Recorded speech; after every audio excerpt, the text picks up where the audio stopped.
కోసమే వేచి ఉన్న రేలా వేయి కళ్ళతోటి ఎదురు చూడనా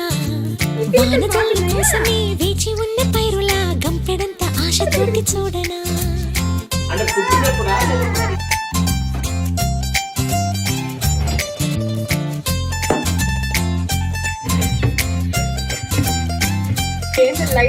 జోల పాట కోసం